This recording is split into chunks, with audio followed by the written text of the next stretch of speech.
All right, so we're going to be looking at another texturing application called InstaMAT, which just released relatively close to the time of recording this in late January of 2024. And if you've been following along with the project, you might notice or feel that this seems a little bit disjointed from the rest of the course. And the reason that is I'm actually recording this a couple months after finishing and uploading this course originally because InstaMAT wasn't around. But since it's come out relatively recently and it looks like a really cool application, perfect for the context of this project, I thought, why not? Let's record a new couple videos to showcase how we can do everything we did in Substance Painter here in InstaMAT. One of the big advantages of InstaMAT is that they offer a commercial free license.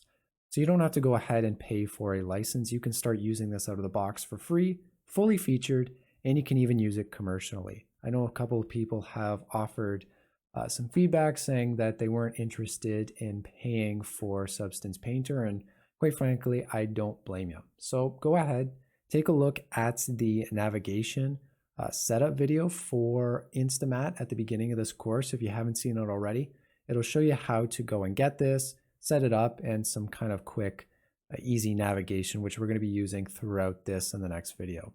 Sweet. So hopefully you have InstaMAT opened up. Yours might look similar to mine, might look a little different. That's okay. If you're able to get to this screen, we can go and create a new project, and that's what we're going to want to do. And it's going to give you a bunch of different cool looking projects that you can do here in InstaMAT. That's one of the powers I'm discovering with the software. I'm still really learning it myself. But the project we're going to want to select that's comparable to that in Substance Painter is going to be this layering project. So we can go ahead and call this whatever you want. I'm not exactly certain what the category stands for, so I'm just going to leave that as default in my testing. Leaving it as default seemed to be okay. And we also have the type of project here. Now, we're going to leave this at default, but just taking a look at some of the options, you can see that we have UDIMs, UDIM support, which is really cool. If you don't know what that is, don't worry about it. It's not anything we're covering in this project. But we also have multi-material unified. So what I understand from that is if we have multiple UV maps and materials, it kind of consolidates that all into one UV sheet at the end of your workflow when you're exporting textures. Again, don't quote me on that. There might be official documentation out there by the time that you're watching this to discredit everything I just said. But I think from watching their videos and such, that's kind of the idea with this unified. Now, again, we're not going to use that. We'll just stick with the multi-material because we only have one material and a UV layout for this model. And then here's where we go and select our working model. So we're going to want to select that low poly. So we'll go to local file and let's go and select tire low. And what's cool is it's going to even give us a little bit of a preview here. I don't know if I can. No, I can't move it around, but you can see that we have that tire model as a little thumbnail, which is really neat. It gives us some statistics as well, like the poly count, how many sub meshes are within this object. So you can see we've got our air cap, our hub, and the rubber, as well as the material. So just some kind of quality of life features there. Now we also have these two little toggle buttons here. I'm going to leave them disabled. I don't want to copy the mesh to the package. If you're sending this off to somebody else on a team or something, it might be worthwhile to copy this to the package so there's no dependency issues. And we're going to take a look at manually baking this here in a second. So we don't want to do that just automatically. And it looks like we don't want to use any templates. So I'm good to go and just create the project without one. And hopefully, once we do all that, we should be able to take a look around in our 3D view here, and our tire should show up. Now, just like Substance Painter, Alt and left click is to kind of orbit around. If I hold down Shift and right click, I can rotate my environment, and I can also mouse wheel in and out to kind of zoom in and out of our object there. As well, middle mouse button is to pan around our scene, and I think that should pretty much cover navigation in its entirety. So how do we go about baking stuff out, right? We have some high poly information that we want to bake onto our low poly. And the way we can do that is by coming up to this little button here. It looks like an oven, funny enough, right? We're mesh baking. And you can see the hotkey is Control B as well. So if I click on this, it's going to open up arguably an even more intimidating Baker dialog box than even Substance Painter has. At least I feel like I'm a little intimidated by this, but maybe I'm just not used to it. So you can see that over here is where we set pretty much all of the settings and parameters for the images we're going to bake out in terms of resolution and the source mesh and everything. And so I want to start over here on the left-hand side with our settings. We can see that the target mesh is our low poly. We've already set that when we started the project. I want to go and load now that high poly mesh. We'll pick local file and go and load that high poly. And this is really cool. It actually allows you to utilize your GPU, if you have a GPU, to help speed up the baking process. So because I have a graphics card, I'm going to be able to tap into that power, but there's no problem in just using CPU if you don't have a GPU. Now here we can select the resolution. Now I'm going to stick with 2K just because I'm recording and I don't want it to be too resource intensive, but you can go ahead and crank that up to 4K if you'd like.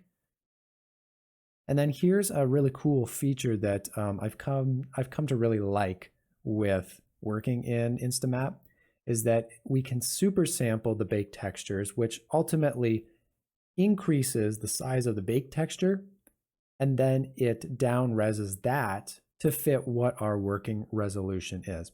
So we can see by default it's x2 or times 2. So what it'll do is it's going to bake at a 4K resolution, and then it's going to down res that 4K to a 2K image. You're just going to be able to squeeze out a little bit more detail and resolution if you bake at a higher resolution, as opposed to just baking at a 2K and then working with 2K. Now you're going to want to be careful because you can crank this up very high. You can see you can go up to 16 times. So if you're working with a 4K resolution and then you're baking at 16 times that resolution, I'm not a mathematician. I'll let you guys figure out the math on that one, but it's an incredibly high resolution image, which is going to take quite a while, likely, to fully bake out. As well, you're also to not super sample at all. If you just want to bake at the resolution you set, you can go ahead and just do that. But I'm going to keep this at times 2, so we're baking at 4K and then down resing back to 2. We can also select a bunch of different file formats for the image, but I'm going to leave it at PNG, and I'm going to leave the file name format and the preview alone. I don't exactly know what they do, and I don't really want to mess around with them. Now, if we scroll down to our advanced settings, this is where we start to get some of those similar features like mesh targeting based off of our naming conventions, right? I was really kind of hammering in the fact that we have to name things low or high, depending on what mesh they were. And here's where we go and hook that up. So our targeting mode, I'm going to select by mesh name. Again, this is very similar to Painter. And the suffixes are already in accordance with how we've been naming these. So it should just work by default. We can also change the ray length and some of the ray casting down in here. But again, I think default is probably going to be okay for what we've done if we've been following along. And we're not going to be using a cage mesh, although you could, and this is where you would be able to set it up. Now here is where we're actually going to select the type of images we want to bake out through this baking process. So you'll see that anything up top here is going to be our active bakers, meaning that we have this enabled, and these are textures that are going to bake, and everything below is inactive. So we're not baking any vertex color, bent normals, or displacement. But if you wanted to, or if one of these options is down here, you could just go ahead and click on that little toggle and it will send it up to our active bakers. So I'm just going to disable that. If we drop down a couple of these, you can see that we have some parameters depending on what option we're baking out. I really haven't played around with these myself, but if you're finding that you're having some issues and you If you've used a couple of baking software in the past, or you're comfortable with it, you can play around with a lot of these options here, like the curvature strength. You can get more, much stronger curvature features if you go and crank the slider up. But again, I'm just going to leave this all a default. I think it does a pretty good job. So once we set all of that up and we are satisfied with baking, we can just head on over to this little bake button in our settings panel and click on bake. And so it finished relatively quickly. So we can close out of this and we can see that it's gone and applied that to our model here. If I take a look, right, we didn't have this tread before. This is from our high poly bake. And if I come up to our left-hand side here, right, you can see that I have the layering project editor open. We can go and kind of swap between all these and they give us some different options, but where we're going to find those baked textures is over here in our layering project editor. So if I come down to material sections, now we have all of those textures that we've just baked actually applied to that tire material here.